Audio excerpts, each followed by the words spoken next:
જિલ્લામાં પણ વહેલી સવારથી વાતાવરણમાં પલટો આવ્યો છે। શહેર અને ગ્રામ્ય વિસ્તારોમાં વરસાદ વરસ્યો। કપરાડા, ધરમપુર સહિતના તાલુકાઓમાં મેઘમહેર થતાં ખેડૂતોમાં ખુશીનો માહોલ જોવા મળ્યો। પરંતુ વરસાદી માહોલ વચ્ચે હવે શહેરી વિસ્તારોમાં પણ પાણી ભરાવાની સમસ્યાએ લોકોની મુશ્કેલી વધારી દીધી છે। માત્ર 2 ઇંચ વરસાદમાં જ શહેરના અનેક વિસ્તારોમાં પાણી ભરાતા તંત્રની કામગીરી સામે સવાલો ઉઠી રહ્યા છે। શહેરના મહાદેવનગર સોસાયટી સહિતના વિસ્તારોમાં વરસાદી પાણી ભરાતા સ્થાનિકોને હાલાકીનો સામનો કરવો પડી રહ્યો છે। રસ્તાઓ પર પાણી ભરાતા વાહન ચાલકોને અવરજવરમાં મુશ્કેલી પડી રહી છે। હાલ વલસાડ શહેરના અસરગ્રસ્ત વિસ્તારોમાં પાણીના નિકાલ માટે તંત્ર દ્વારા શું કાર્યવાહી કરવામાં આવે છે તેના પર પણ સૌની નજર બનેલી છે।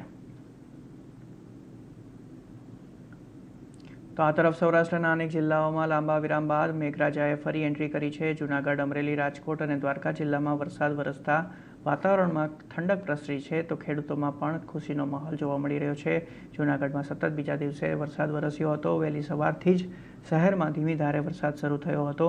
ભવનાથ વિસ્તાર સહિત શહેરના અનેક વિસ્તારોમાં વરસાદી માહોલ જોવા મળ્યો હતો। સાથે જ ગ્રામ્ય વિસ્તારોમાં પણ મેઘરાજાએ હાજરી નોંધાવી હતી। આ તરફ અમરેલી જિલ્લામાં પણ વરસાદી ઝાપટા પડ્યા, તો રાજકોટ જિલ્લાના ધોરાજી પંથકમાં પણ લાંબા વિરામ બાદ મેઘમહેર જોવા મળી છે। ધોરાજી શહેર અને આસપાસના ગ્રામ્ય વિસ્તારોમાં મેઘરાજાની ધમાકેદાર એન્ટ્રી જોવા મળી હતી। અસહ્ય બફારા અને ગરમીથી પરેશાન લોકોને વરસાદથી રાહત મળી છે, તો ધીમી ધારે શરૂ થયેલા વરસાદે જોર પકડતા ધોરાજીના નીચાણવાળા વિસ્તારોમાં પાણી ભરાયા હતા। તો બીજી તરફ દ્વારકા પંથકમાં પણ વરસાદનું આગમન જોવા મળ્યું। ખંભાળિયામાં ધીમી ધારે વરસાદ શરૂ થયો હતો અને આસપાસના ગામડાઓમાં પણ છૂટો છવાયો વરસાદ નોંધાયો હતો। લાંબા સમય બાદ વરસાદ થતાં ધરતીપુત્રોમાં પણ ખુશીનો માહોલ જોવા મળી રહ્યો છે। તો આ સાથે ગુજરાતના અનેક જિલ્લાઓમાં મેઘરાજાની મહેર જોવા મળી રહી છે। આ તરફ દક્ષિણ ગુજરાતથી લઈને મધ્ય ગુજરાત સુધી વરસાદી માહોલ જામ્યો છે। ક્યાંક ધીમી ધારે તો ક્યાંક ભારે વરસાદ વરસ્યો। સુરત જિલ્લામાં ફરી એકવાર વરસાદી માહોલ જોવા મળ્યો। બારડોલી, પલસાણા, મહુવા અને અંબિકા તાલુકામાં મેઘમહેર થઈ, તો બારડોલી પંથકમાં વરસાદને પગલે અનેક માર્ગો પણ વરસાદી પાણી ભરાયા હતા।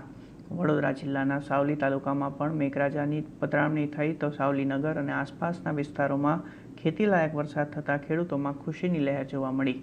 તો વરસાદના કારણે વાતાવરણમાં ઠંડક પ્રસરી છે અને ગરમી થતાં બફારાથી લોકોને રાહત મળી છે। બીજી તરફ પંચમહાલ જિલ્લામાં પણ મેઘરાજાએ એન્ટ્રી કરી છે। ગોધરા શહેરમાં વરસાદી માહોલ જોવા મળ્યો, તો શહેરના અનેક વિસ્તારોમાં હળવાથી ભારે વરસાદી ઝાપટા પણ પડ્યા છે।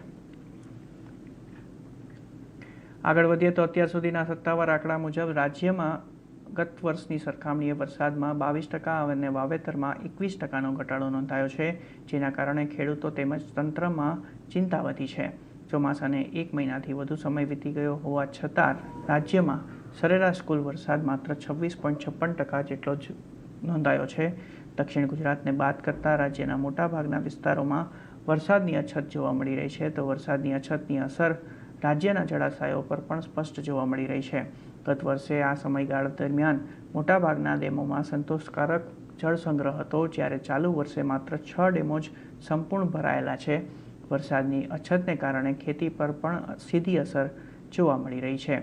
ચાલુ વર્ષે અત્યાર સુધીમાં માત્ર 39,72,905 હેક્ટરમાં જ વાવેતર થઈ ચૂક્યું છે, અને ખાસ કરીને જે ગત વર્ષની સરખામણીએ લગભગ 21%નો ઘટાડો દર્શાવે છે। પાકવાર સ્થિતિ જોવામાં આવે તો મગફળી અને કપાસના વાવેતરમાં સ્થિતિ પ્રમાણમાં સારી છે, પરંતુ ડાંગર જેવા પાકોના વાવેતરમાં નોંધપાત્ર ઘટાડો જોવા મળી રહ્યો છે। આગામી દિવસોમાં રાજ્યમાં વ્યાપક અને સારો વરસાદ નહીં થાય તો કૃષિ ઉત્પાદન તેમજ જળસંચય બંને પર તેની ગંભીર અસર પડી શકે છે।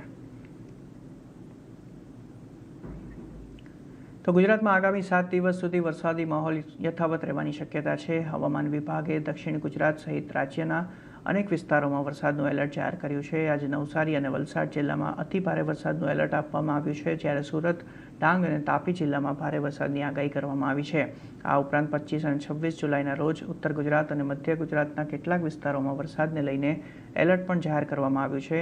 હવામાન વિભાગના જણાવ્યા મુજબ રાજસ્થાનમાં સક્રિય થયેલું સાયક્લોનિક સર્ક્યુલેશન અને ગુજરાત પરથી પસાર થઈ રહેલો હવાના દબાણના કારણે પટ્ટો વરસાદ માટે અનુકૂળ પરિસ્થિતિ બનાવી રહ્યો છે।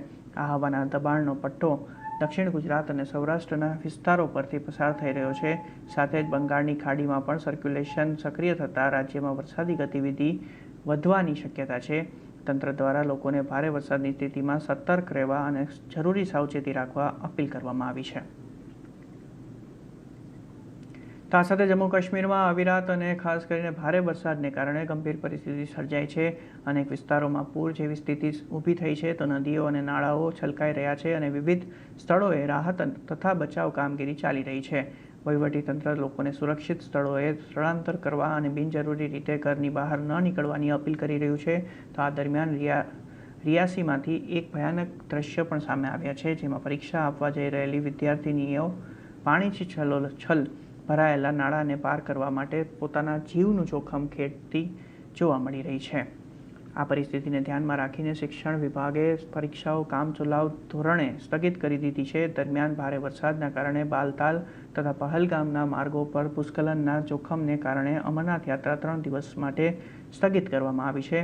અચાનક આવેલા પૂરને કારણે એક સ્થળે કાટમાળમાં CRPFનું વાહન પણ ફસાઈ ગયું છે. ત્યારે વહીવટીતંત્ર સતત લોકોને સતર્ક રહેવા અને બિનજરૂરી મુસાફરી ટાળવાની અપીલ કરી રહ્યું છે.